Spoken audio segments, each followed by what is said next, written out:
Ikhlas melayani, tulus melindungi. Halo Sobat Polri, selamat berjumpa di edisi perdana SSDM Podcast membahas topik-topik pelayanan dan pengembangan sumber daya manusia.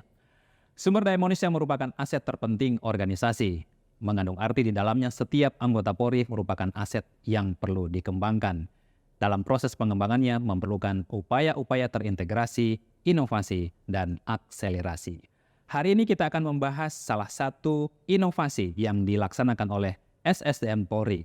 Telah hadir di studio untuk membahas hal tersebut, Kepala Biro Pengendalian Personil SSDM Polri, Brigadir Jenderal Polisi Nurworo Danang SIK.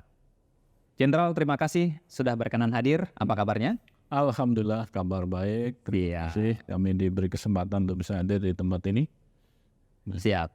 Jenderal, mohon izin. Sebelum kita membahas tentang topik yang akan kita bicarakan pada hari ini, mungkin berkenan sedikit memberikan deskripsi apa itu Biro Pengendalian Personil SSDM Polri.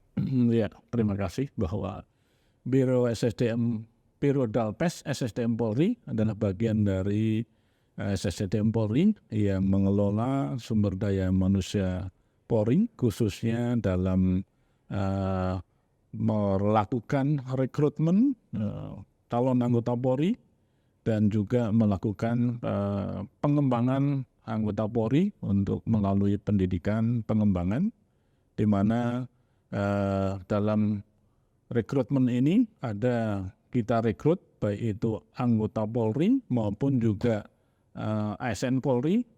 Ini yang nanti akan mengawaki personel Polri di seluruh Indonesia, baik itu di bidang operasional maupun di bidang pengembangan.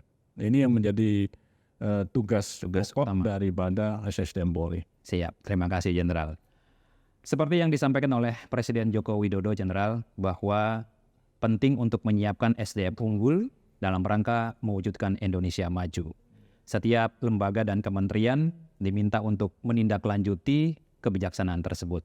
Apa kira-kira yang telah dilakukan oleh SDM Polri, khususnya oleh Biro Pengendalian Personil? Ya, sejalan dengan kebijakan Presiden, Bapak Kapolri telah membuat kebijakan dengan mengeluarkan kebijakan transformasi menuju Polri presisi, yaitu prediktif, responsibilitas, dan transparan berkeadilan, yaitu melalui 16 program prioritas Kapolri, di mana salah satu program ketiga yaitu menjadikan SDM Polri yang unggul di era 4.0 dalam pengembangan sumber daya manusia, khususnya dalam pemanfaatan dan penggunaan teknologi dalam proses seleksi pendidikan pengembangan, yaitu dengan melakukan kegiatan-kegiatan meliputi peningkatan kualitas dan kuantitas SSDM Polri menuju Polri dalam era Polis 4.0, kemudian peningkatan sistem manajemen karir berbasis kinerja, kemudian yang ketiga adalah perluasan kerjasama pendidikan di dalam maupun di luar negeri, kemudian yang keempat adalah pengelolaan SDM yang unggul, yang humanis, dan yang terakhir adalah peningkatan kesejahteraan pegawai Polri. Perlu kami sampaikan bahwa pendidikan pengembangan Polri ini sebenarnya terdiri dari dua bidang, yaitu pendidikan pengembangan spesialis dan pendidikan pengembangan umum. Pendidikan pengembangan spesialis ini adalah memberikan peningkatan kompetensi fungsi teknis kepolisian kepada anggota kita supaya dia profesional dalam melaksanakan tugas sesuai dengan tupoksinya atau fungsinya. Sedangkan pendidikan pengembangan umum adalah peningkatan kemampuan personel Polri melalui pendidikan manajerial, yang dalam ini adalah pengembangan umum, baik itu nanti pendidikan pengembangan tingkat pertama, tingkat menengah, dan tingkat tinggi. Siap. Jadi ada dua hal yang dilakukan dalam proses pendidikan pengembangan umum dan pendidikan pengembangan spesialisasi ya, Jenderal. Apa yang kemudian bisa diperoleh oleh mereka-mereka atau anggota Polri yang mengikuti pendidikan pengembangan jenderal? Ya, ya tentunya ini bagian dari pola pembinaan karir bagi anggota Polri, khususnya dalam meningkatkan kompetensi dan kemampuan dari personel itu sendiri, khususnya dalam pengembangan pendidikan. Ada 3 jenis atau kategori pengembangan pendidikan pengembangan umum, yaitu yang pertama adalah pendidikan pengembangan pimpinan tingkat pertama atau disebut Sespima. Ini antara lain adalah PTIK, kemudian Sespima, dan juga PKA atau pelatihan kepemimpinan administratif. Dalam pendidikan kepemimpinan tingkat pertama ini akan diberikan pengetahuan terkait dengan manajerial di tingkat pertama. Harapannya nanti akan menjadi seorang pemimpin di tingkat pertama dan juga sebagai seorang staf dalam pelaksanaan tugas kepolisian. Kemudian yang kedua adalah pendidikan pengembangan tingkat menengah atau Sespimen, antara lain adalah Sespimen, kemudian PKA, dan juga kita melaksanakan kerjasama dengan Mabes TNI dengan melakukan pendidikan Sesko Angkatan, baik itu di Sesko AD, Sesko AL, dan juga Sesko AU. Ini adalah nantinya akan diberikan kompetensi untuk manajerial tingkat menengah. Harapannya nanti akan menjadi seorang pemimpin di tingkat menengah dan juga menjadi staf pelaksana tugas kepolisian di tingkat menengah. Kemudian pendidikan pengembangan tingkat tinggi atau Dikbang Pimti ini adalah memberikan pengetahuan manajerial di tingkat tinggi. Ini akan didapatkan para calon pemimpin kita tingkat tinggi yang akan memimpin organisasi di level tingkat tinggi dan juga memimpin organisasi ataupun sebagai staf pelaksana tugas kepolisian di tingkat tinggi. Nah, ini yang nantinya seluruh anggota Polri punya kesempatan untuk pengembangan karir untuk mencapai karirnya sesuai dengan strata pendidikan pengembangan yang ada di kepolisian ini. Jadi kalau boleh saya simpulkan sedikit, setiap anggota Polri yang ingin memiliki jenjang karir yang lebih baik atau jabatan-jabatan tertentu, ini pendidikan pengembangan ini wajib untuk diikuti. Betul. Jadi ini bagian dari tindak lanjut pendidikan pembentukan yang dilakukan oleh Polri, di mana Polri mempunyai beberapa jenis pendidikan pembentukan, baik itu untuk pendidikan pembentukan dari jalur Akpol, kemudian jalur SIPSS, dan juga dari jalur Bintara dan Tamtama Polri. Nah, pengembangan khususnya untuk tingkat manajerial, tingkat kepemimpinan, ini disesuaikan dengan kompetensi dan persyaratan yang ada. Sehingga para personil kita mempunyai peluang dan kesempatan pada waktunya, pada saat memenuhi syarat, dia bisa mengikuti jenis Dikbang yang sudah ada tadi, yang saya sebutkan ada 3 kategori tersebut. Ya, sepanjang dia memenuhi syarat, bisa mengikuti seleksi, dan dia lulus terpilih, dia bisa mengikuti ketiga jenis Dikbang itu sampai di tingkat tertinggi. Ya. Kalau boleh disederhanakan, mereka yang mengikuti pendidikan pengembangan level pertama itu akan menjabat apa? Yang kedua, pendidikan pengembangan level menengah, level tinggi itu mereka nanti akan menjabat apanya? Ya, bisa saya jelaskan untuk level pendidikan pengembangan tingkat pertama itu adalah PTIK, kemudian Sespima, dan PKA. Nanti akan menduduki jabatan di strata jabatan kepangkatan AKP sampai Kompol, misalnya dia akan menjabat jabatan Kanit di Polres, Kasat, Kanit di Polsek, kemudian Kasat di Polres, sampai menduduki jabatan Wakapolres. Ya, sehingga dia akan menduduki jabatan-jabatan manajer dari level perwira pertama sampai level perwira menengah, yaitu level Kompol. Kemudian untuk jabatan, saya ulangi, untuk Dikbang Pimen, dia akan menduduki jabatan untuk manajer tingkat menengah. Dalam ini adalah kategori untuk kepangkatan AKBP sampai ke Kombes, sehingga dia bisa menjabat untuk di tingkat Polres ataupun juga di tingkat Polda dan juga di tingkat Mabes. Untuk Kapolres nanti dia bisa menjabat sebagai kepala Kasapil, yaitu Kapolres, kemudian di Polda menjadi Kabak, kemudian sampai ke jabatan direktur, pejabat utama di Polda, termasuk juga jabat-jabatan di tingkat Mabes untuk eselon 2B. Sedangkan untuk pendidikan tinggi, tingkat tinggi ini diproyeksikan nanti untuk menduduki jabatan-jabatan strategis tingkat tinggi, baik itu yang ada di Polda, itu menjabat sebagai Wakapolda, Kapolda, termasuk juga di Mabes menjadi jabatan pejabat utama sampai ke top manajer sampai ke pimpinan Polri. Ini yang diarahkan dalam jenjang karir setelah anggota Polri mengikuti pendidikan pengembangan umum itu.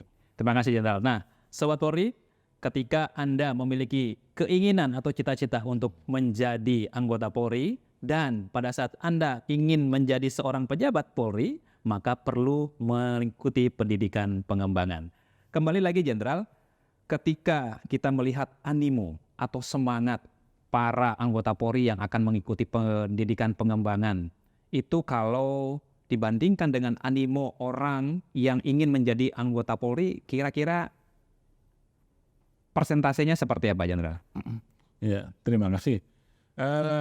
Memang ada perbedaan animo, khususnya dalam rekrutmen dan seleksi Dikbang. Otomatis animo untuk rekrutmen lebih banyak daripada seleksi Dikbang, karena animo rekrutmen ini adalah merekrut anggota masyarakat dari berbagai kalangan yang memenuhi syarat. Dia akan jumlahnya lebih banyak, karena seperti halnya misalnya untuk rekrutmen Bintara Polri, kita pada tahun 2023 ini jumlah animo yang mendaftar anggota Polri ini kurang lebih sekitar 120.000 orang. 120.000 orang gitu. Ya, di seluruh luar biasa. Ya. Sedangkan untuk jenis pendidikan seperti halnya untuk Akpol itu juga kurang lebih sekitar 20.000 orang peserta. Jadi itu yang Bintara 120.000 orang, yang Akpol hampir 20.000 orang. Ya. Artinya masyarakat kita banyak yang ingin generasi-generasinya itu menjadi polisi, Jenderal. Betul. Sebetulnya minat keinginan masyarakat untuk menjadi anggota Polri, mengabdi kepada negara melalui Polri ini cukup tinggi. Terbukti setiap tahun animo masyarakat ini selalu tinggi. Wah, luar biasa. Kalau kita kembali ke pendidikan pengembangan tadi, Jenderal, untuk animo rata-rata per tahun itu berapa orang daripada anggota Polri yang sudah aktif yang ingin mengikuti pendidikan pengembangan? Ya. Khusus untuk pendidikan pengembangan ini juga dikaitkan dengan kuota didik yang ada, kemampuan Polri dalam melakukan pendidikan pengembangan bagi personil Polri ini berbeda antara animo Dikbang tingkat pertama, tingkat menengah sampai tingkat tinggi. Seperti contohnya untuk animo untuk bagi anggota Polri yang Bintara mau mengikuti pendidikan SIP ini kurang lebih sekitar 25.000 25.000 orang yang ingin jadi perwira. untuk perwira jadi Bintara. Sementara kuota untuk tahun berjalan 2023 ini hanya 2.000 orang. hanya 2.000 orang. Jadi perbandingannya 20.000 banding 2.000 ya, Dal? Iya, 25.000 25.000 banding 2.000. Iya. Luar biasa berarti persaingannya. Betul. Begitu juga mungkin di pendidikan menengah dan tinggi. Semakin ke atas mungkin semakin sempit atau bagaimana, Dal? Otomatis semakin ke atas semakin animo semakin berkurang karena sesuai dengan jumlah personil kita paling banyak adalah sebagai pelaksana dari middle worker adalah levelnya Bintara. Kemudian untuk level PAMA ini juga mengalami penurunan jumlah sesuai dengan jumlah. Misalnya untuk seleksi PTIK, nah ini seleksi PTIK ini animo yang ada kurang lebih sekitar 600-700 orang peserta seleksi itu. Kemudian untuk jumlah yang diterima itu juga antara 150 sampai 200. Kemudian yang saat ini sedang seleksi yaitu Sespimen itu juga animo kurang lebih sekitar 700 orang. Ini juga kita akan terima kurang lebih antara 150 sampai 200 orang. Kemudian untuk Sespimti juga itu animo kurang lebih sekitar 500 orang. Jadi sesuai dengan strata kepangkatan semakin ke atas semakin mengerucut sesuai dengan piramida personil kita. Semakin ke atas ruang jabatan semakin terbatas sehingga jumlahnya pun juga akan semakin berkurang. Ini sesuai dengan piramida yang ada.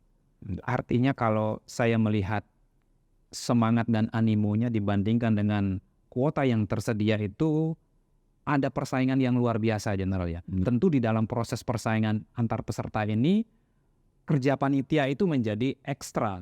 Apa dinamika yang terjadi, hambatan serta tantangannya, Jenderal? Ya, menghadapi dinamika yang ada ini, Biro Dalpes SDM Polri telah melakukan inovasi khususnya dalam proses seleksi Dikbang. Kita memanfaatkan aplikasi eDikbang, yaitu memberikan akses untuk seluruh peserta seleksi untuk mendaftar melalui aplikasi. Tidak lagi mengumpulkan berkas seleksi pendaftaran, kemudian tidak perlu lagi datang ke Mabes Polri. Yang bersangkutan bisa dimanapun, kapanpun mendaftar melalui aplikasi. Dan di aplikasi ini juga ada pilihan.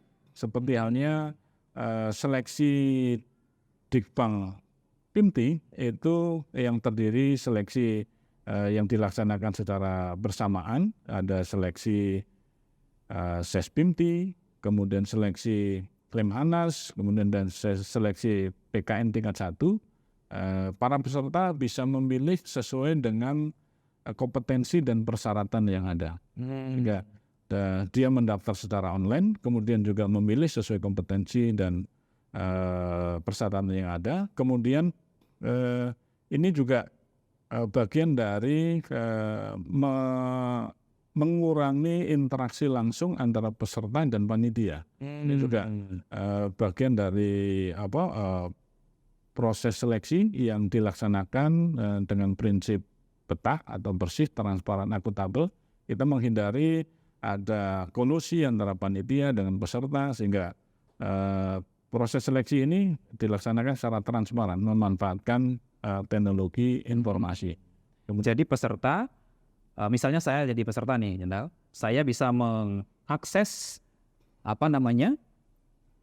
aplikasi tersebut melalui gadget yang saya miliki gitu ya. Betul. Melalui handphone bisa atau melalui tab seperti ini juga bisa? Bisa, baik itu melalui handphone, melalui tab, melalui laptop, PC pun bisa diakses. Dan itu bisa diakses dimanapun dan kapan. Iya. Saya tadi tertarik dengan yang disampaikan untuk mengurangi interaksi antara peserta dengan panitia. Itu konteksnya interaksi yang seperti apa ya, Mbak? Interaksi secara langsung dalam artian bahwa antara peserta seleksi dengan panitia, dan dengan adanya interaksi langsung ini kan dimungkinkan ada hal-hal yang bisa terjadi penyimpangan, baik itu yang datang dari peserta ataupun dari panitia, sehingga Misalnya misalnya ada kolusi antara peserta dan panitia. gratifikasi mungkin Bisa jadi memberikan fasilitas akses yang tidak wajar, kemudian memberikan informasi yang sebenarnya itu domainnya rahasia. Proses seleksi ini harus transparan, akuntabel dan humanis, sehingga seluruh peserta diberlakukan sama sesuai dengan hak dan tanggung jawabnya, sehingga tidak boleh ada yang diberikan keistimewaan satu dengan yang lain. Tentu hal ini dimunculkan sebagai sebuah evaluasi dari kejadian-kejadian sebelumnya, begitu ya, Jenderal. Artinya interaksi antara peserta dengan panitia itu di waktu-waktu terdahulu itu memungkinkan terjadinya hal-hal yang disebutkan tadi, misalnya terjadi gratifikasi, terjadi kecurangan-kecurangan dan lain sebagainya. Iya, benar. Dan juga perlu saya sampaikan, dengan adanya Edikbank ini memudahkan pekerjaan panitia dan juga membuat proses seleksi ini khususnya dalam pendaftaran lebih efektif. Karena dalam aplikasi ini sudah ada filter yang dibuat sesuai dengan persyaratan seleksi, sehingga pada saat peserta yang tidak memenuhi syarat dia mendaftar, secara otomatis akan tertolak. Jadi berbeda dengan era-era dulu sekitar 10 tahun yang kebelakang, kita harus mendaftar, harus datang ke Mabes Polri, kemudian membawa berkas yang banyak itu, Jenderal ya, masih konvensional ya. Bila perlu satu karung kita bawa berkasnya. Kemudian harus kita libatkan panitia administratif kemudian untuk mengecek berkas itu, dan ini pun juga bisa terjadi kolusi yang harusnya peserta itu tidak memenuhi syarat, tapi karena ada interaksi langsung bisa saja tetap diluluskan. Tapi dengan adanya aplikasi ini, siapapun yang memenuhi syarat dia akan mendapatkan nomor registrasi, kemudian dia bisa melanjutkan tahapan berikutnya. Sebaliknya kalau tidak memenuhi syarat otomatis akan tertolak. Dan ini yang bagian dari proses seleksi yang transparansi dan akuntabel. Nah, ini yang dilakukan oleh Biro Dalpes, dan juga saat ini kita melakukan inovasi dengan memanfaatkan media sosial, yaitu untuk memberikan ruang penyampaian informasi dan juga edukasi kepada seluruh peserta seleksi dan termasuk juga kepada masyarakat, bahwa proses seleksi yang dilaksanakan oleh Polri ini benar-benar menerapkan prinsip betah tadi. Sehingga tahapan seleksi termasuk juga pengumuman kita sampaikan melalui platform media sosial, baik itu platform Instagram, kemudian TikTok, YouTube, Facebook, Twitter, dan juga Hello. Ini harapannya akan diperoleh informasi yang seluas-luasnya, baik itu oleh peserta seleksi, termasuk juga masyarakat. Kita juga memberikan tingkat kepercayaan kepada peserta seleksi maupun juga masyarakat, bahwa proses seleksi yang ada di Polri ini sudah benar-benar transparan, akuntabel dan humanis sesuai dengan prinsip seleksi itu, sehingga harapannya akan tersampaikan informasi yang benar, dan ini juga membuka ruang interaksi kepada peserta maupun juga masyarakat. Masyarakat bisa mengawasi, mengontrol, dan juga memberi masukan kepada kita panitia maupun juga kepada tim pengawas, kepada pimpinan kita, sehingga proses seleksi diharapkan bisa berjalan sesuai dengan norma yang ada. Artinya inovasi yang disusun atau disiapkan dalam rangka pendidikan, baik proses rekrutmen maupun pendidikan pengembangan itu sebenarnya sudah menunjukkan bahwa Polri dalam hal ini panitia sudah sangat terbuka dengan berbagai macam informasi, baik informasi yang menyenangkan maupun tidak menyenangkan, Jenderal. Kira-kira selama aplikasi ini dijalankan, apa laporan-laporan yang diterima, baik itu yang mengesankan ataupun ada laporan-laporan yang terkait dengan masalah-masalah penyimpangan? Ya, perlu saya sampaikan. Tadi yang saya sampaikan kita menggunakan aplikasi, atau saya ulangi, di samping kita menggunakan aplikasi, kemudian juga kita menggunakan media sosial yang saya sudah sebutkan tadi. Kita juga membuka ruang hotline pengaduan. Hotline pengaduan ini adalah tujuannya adalah membuka interaksi secara langsung kepada peserta maupun juga masyarakat yang memonitor, mengetahui adanya proses seleksi ini yang tidak wajar kepada panitia kita yang sudah tunjuk anggota untuk melakukan monitoring terhadap hotline pengaduan ini. Kita siapkan hotline pengaduan melalui nomor WhatsApp lapor bank. Ya, kita buka aplikasi WhatsApp lapor bank yang bisa diakses oleh seluruh peserta. Pada saat mereka mendaftar, langsung itu bisa dibuka aplikasi lapor bank, yaitu kita di nomor 0822 10 58 2753. Nah, ini bisa interaksi secara langsung apabila peserta mengalami kesulitan, mengalami kendala, baik itu dalam proses seleksi, dalam proses pendaftaran, termasuk juga menyampaikan keluhan dan pengaduan. Oke, jadi ada aplikasi lanjutannya dalam bentuk hotline begitu, Jenderal, ya, dalam rangka memberikan akses kepada peserta untuk menyampaikan keluhan-keluhan ataupun pertanyaan-pertanyaan. Kalau tadi di depan Jenderal sampaikan tentang membatasi interaksi, tapi ini kita buat semacam hotline untuk berinteraksinya antara panitia dengan peserta dalam rangka mempertanyakan, mungkin ada hal-hal yang ingin ditanyakan terkait dengan proses seleksi. Atau juga mungkin bisa nggak kita melaporkan di hotline tersebut, kalau saya misalnya ikut seleksi, kemudian saya melihat teman saya yang ikut seleksi itu melakukan potensi kecurangan, apakah saya diperkenan dengan untuk melaporkan juga di sana? Saya kira di hotline pengaduan ini kita buka akses yang seluas-luasnya. Baik itu menyampaikan informasi, menyampaikan keluhan, termasuk juga pengaduan. Baik itu pengaduan yang dilakukan adanya penyimpangan oleh panitia, termasuk juga yang dilakukan oleh peserta itu sendiri. Nah, sejak aplikasi hotline pengaduan melalui nomor WhatsApp ini yang kita launching dari tanggal 25 September 2023, ini sudah masuk di hotline pengaduan kurang lebih sebanyak 156 pengaduan yang masuk. Dari 156 ini bisa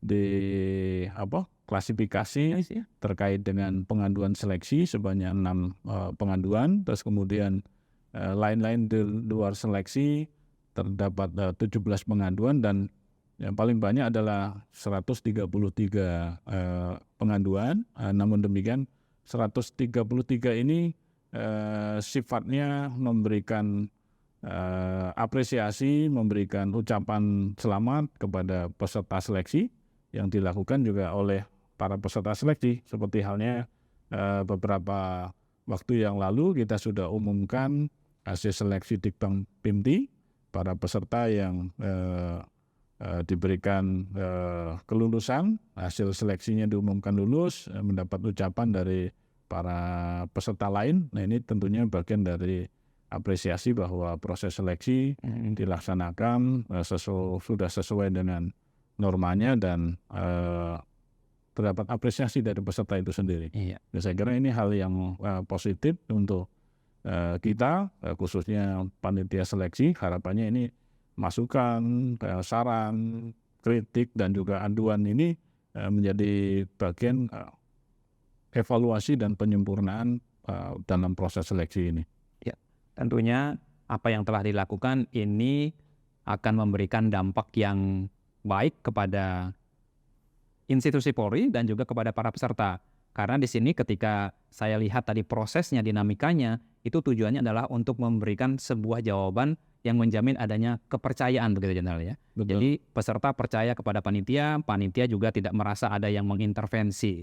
Kalau saya boleh tahu Jenderal, apa pengaduan yang paling sering disampaikan di dalam hotline tersebut?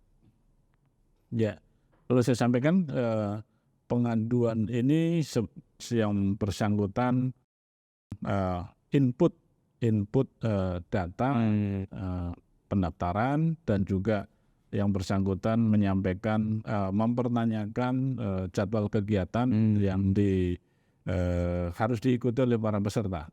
Ya memang secara umum untuk pengaduan tidak banyak, hanya sifatnya pertanyaan-pertanyaan yang disampaikan oleh peserta, dan ini yang sudah ditindaklanjuti oleh operator kita karena setiap ada pengaduan langsung dijawab oleh peserta.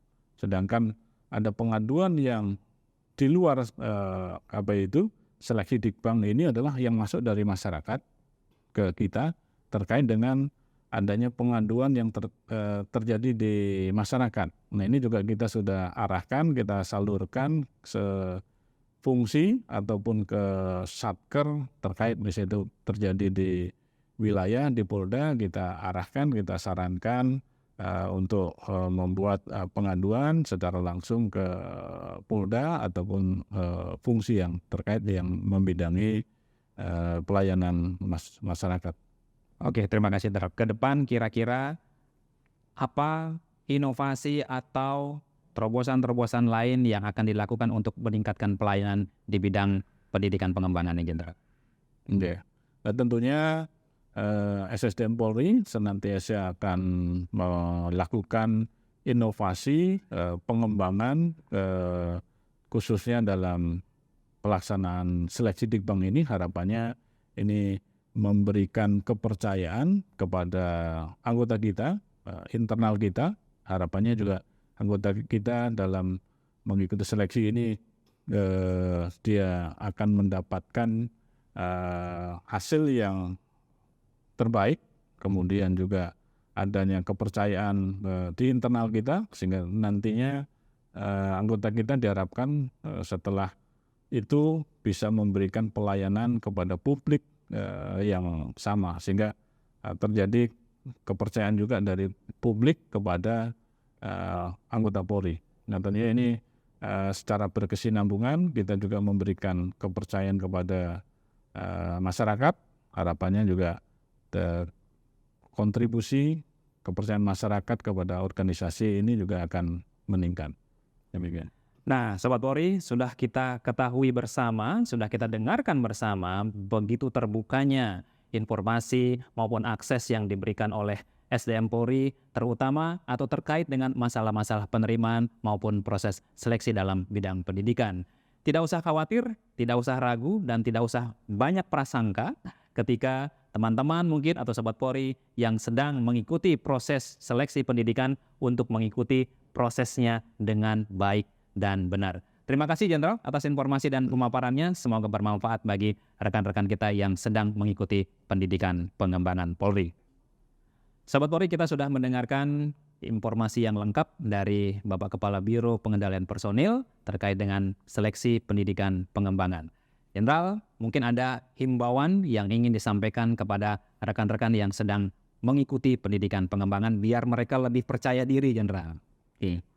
Ya. Terima kasih sahabat Polri, khususnya kepada seluruh personel Polri dimanapun berada yang saat ini sedang mengikuti seleksi pendidikan pengembangan agar percaya kepada kemampuan diri sendiri, tidak perlu mencari dukungan ataupun rekomendasi dan sponsorship ke berbagai pihak. Namun demikian agar dipersiapkan kemampuan diri masing-masing. Saya yakin dengan mempersiapkan diri, seluruh peserta akan mendapatkan hasil yang maksimal dengan komitmen dan juga sportivitas. Mari kita sama-sama jaga proses seleksi ini untuk mendapatkan para peserta didik nantinya yang berkualitas sesuai dengan harapan kita semuanya. Selamat sore. Salah satu cara untuk mempersiapkan SDM Polri yang unggul adalah dengan memberikan kesempatan untuk mengikuti pendidikan pengembangan, termasuk peningkatan pelayanan di dalamnya. Edikbank dan Laporbank merupakan salah satu terobosan untuk mewujudkan SDM unggul dalam rangka mewujudkan Indonesia maju. Selamat sore, terima kasih sudah bergabung. Saya Ide Bagus Gede Adi Putra. Sampai jumpa dan salam presisi.